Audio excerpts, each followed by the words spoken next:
पाकिस्तान की मौजूदा हुकूमत 18 माह बरकरार रहेगी। बानी PTI मुस्तकबिल करीब में भी ज़ेर हिरासत ही रहेंगे। आलमी रेटिंग इदारे फिच की पेशगोई। पाकिस्तान के हवाले से रिपोर्ट में कहा, अगर मौजूदा हुकूमत ख़त्म हुई तो पाकिस्तान में टेक्नोक्रेट्स की हुकूमत आएगी। रवा माली साल के अख्ताम तक महंगाई बढ़ने की शरह कम हो सकती है। मुआशी शरह नमो 3.2% तक रह सकती है।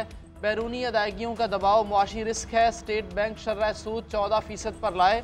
पाकिस्तान में मुजाहरे मुआशी सरगर्मियाँ मुतासर कर सकते हैं।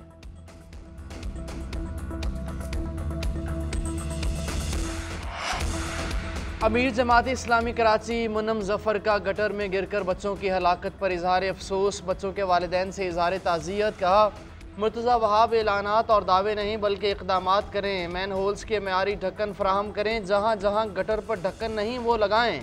जाम हक बच्चों के वालिदैन को ज़र तलाफ़ी और ज़ेर इलाज बच्चे का सरकारी सतह पर इलाज करें। मानसून की आमद है, नालों की सफाई नहीं हुई, फौरी तौर पर नालों की सफाई मुमकिन बनाई जाए।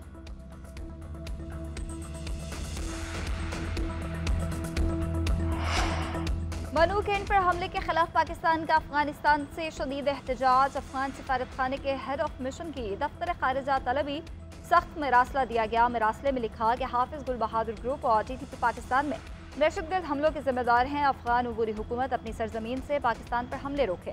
दहशतगर्द गिरोहों की अफगानिस्तान में मौजूदगी पर शदीद तहफ़्फ़ुज़ात हैं। मनु कैंट हमला दो बरादर मुल्कों के दरमियान ताल्लुकात की रूह के भी खिलाफ है। पाकिस्तान दहशतगर्दी के खिलाफ फैसला कुन मार्के के लिए पुरअज़्म है।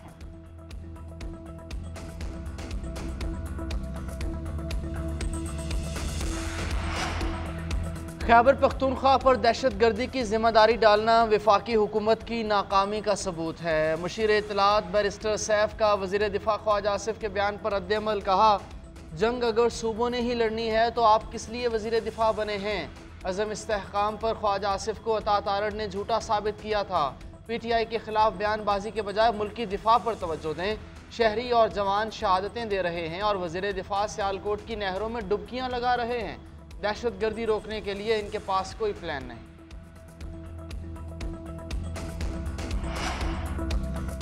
हमें दीवार से लगाना छोड़ दें, इस हद तक ना जाएं कि हमारे पास कोई ऑप्शन ना हो। PTI रहनुमा असद कैसर का हुकूमत को पैगाम। कहा, सुप्रीम कोर्ट के फैसले के बाद हुकूमत फस्तायत पर उतर आई है। इनका ख्याल है कि PTI को दबाएंगे तो ये उनकी गलत फहमी है। हम उनका पार्लियामान और सड़कों पर मुकाबला करेंगे। आइन और कानून के तहत हम अपनी जद्दोजहद जारी रखेंगे। तहरीक इंसाफ के रहनुमाओं को गिरफ्तार करने की मजम्मत। कहा, पार्लियामेंटेरियंस के साथ ऐसा सलूक किया जा रहा है तो आम शहरियों के साथ क्या होता होगा। मौज़म जतोई और अमीर सुल्तान को रिहा किया जाए।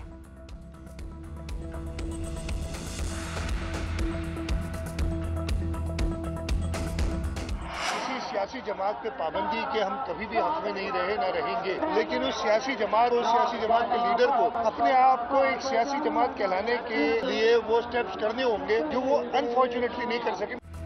किसी भी सियासी जमात पर पाबंदी लगाने के हक में नहीं हूँ। वज़ीर आला सिंध मुराद अली शाह ने अपना मौक़िफ़ दोहरा दिया। कहा, तहरीक इंसाफ और बानी PTI को भी कुछ इक़दामात करना होंगे जो वो नहीं कर रहे।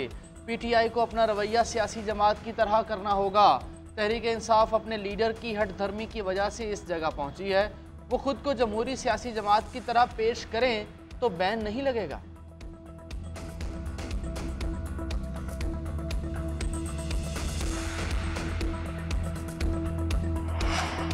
वज़ीर आला पंजाब मरीम नवाज की यौम आशूर पर सिक्योरिटी सूरत हाल की मॉनिटरिंग हर घंटे बाद रिपोर्ट तलब करती रही। वज़रा और मुतलका ऑफिसर्स को तमाम जुलूस ख़त्म होने तक फील्ड में रहने की हिदायत की। यौम आशूर पर अमन व अमान का क़याम हर कीमत पर यकीनी बनाने की हिदायत की। वज़ीर आला पंजाब की जानिब से न्याज और सबीलों का अहतमाम किया गया। मरीम नवाज ने अपने पैगाम में कहा, दास्तान करबला रहती दुनिया तक मज़लूम कौमों को ज़ुर्रत और हौसला अता करती रहेगी। आज गज़ा में फिर करबला की तारीख दोहराई जा रही है।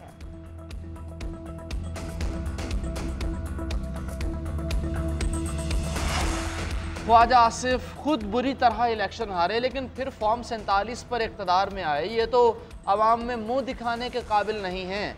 वज़ीर आला KP अली अमीन गंडापुर का वज़ीर दिफा के बयान पर रद्द-ए-अमल। कहा, मखसूस नशिस्तों पर वफाकी हुकूमत कुछ करेगी तो आइन के मुताबिक अपना हक लेंगे।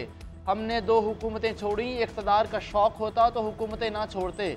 बानी PTI ने जो मुज़ाकरात से मुतालिक बात की वही PTI का मौक़िफ़ है। योम आशूर पर कराची और लाहौर समेत मुल्क के बेशतर शहरों में शदीद गर्मी और हब्स का राज। कराची का दर्जा हरारत 40.5 तक पहुंचा। लाहौर में 34 डिग्री की गर्मी 43 तक महसूस की गई। बलोचिस्तान के इलाके नुकंदी में सबसे ज़्यादा गर्मी पड़ी। वहाँ का दर्जा हरारत 49 डिग्री रिकॉर्ड किया गया। नवाब शाह का दर्जा हरारत 44 और हैदराबाद का 43 डिग्री रहा। इस्लामाबाद और पेशावर में बूंदाबांदी से मौसम खुशगवार हो गया। महकमा मौसमियात ने आज से जुम्मे तक मानसून बारिशों के नए स्पेल की पेशगोई भी कर दी। पंजाब, इस्लामाबाद और खित्ता पोठोहार में गरज चमक के साथ बादल बरस सकते हैं। कराची में बूंदाबांदी और केपी में मूसलाधार बारिश का इम्कान। महंगी बिजली का जिम्मेदार कौन? साबिक निगरान वजीर तवानाई गौहर एजाज और मौजूदा वजीर अवैस लगारी की लफ्जी जंग दूसरे रोज भी जारी। गौहर एजाज ने एक्स पर पोस्ट किया कि तवानाई के शोबे में नाअहली को इस्लाहात करार दिया जा रहा है और कौम पर इल्ज़ाम लगाया जा रहा है। बिजली की जुज़वी या सिफर पैदावार पर सालाना 2000 अरब रुपए अदा कर रहे हैं।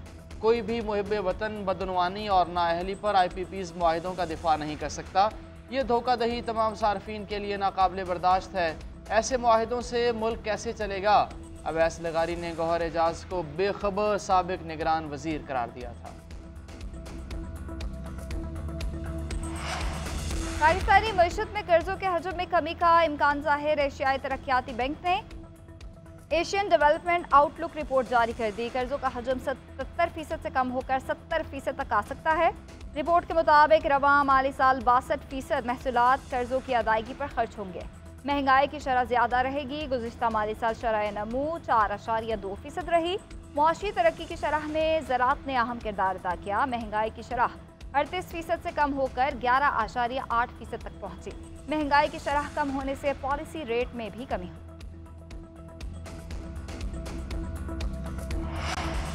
पाकिस्तानी मईशत में कर्जों के हजम में कमी का इम्कान जाहिर। एशियाई तरक्याती बैंक ने एशियन डेवलपमेंट आउटलुक रिपोर्ट जारी कर दी। कर्जों का हजम 77% से कम होकर 70% तक आ सकता है। रिपोर्ट के मुताबिक रवां माली साल 62% महसूलात कर्जों की अदायगी पर खर्च होंगे। महंगाई की शरह ज़्यादा रहेगी। गुज़िश्ता माली साल शरह नमू 4.2% रही। मुआशी तरक्की की शरह में ज़राअत ने अहम किरदार अदा किया। महंगाई की शरह 38% से कम होकर 11.8% तक पहुँची। महंगाई की शरह कम होने से पॉलिसी रेट में भी कमी हुई।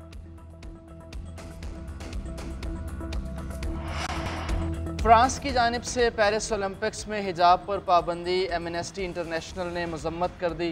हिजाब पर पाबंदी आलमी इंसानी हुकूक की खिलाफ वर्जी करार। कहा, ख़वातीन एथलीट्स के मजहबी हुकूक को सलब करना फ्रेंच हुकाम की मुनाफिकत को ज़ाहिर करता है।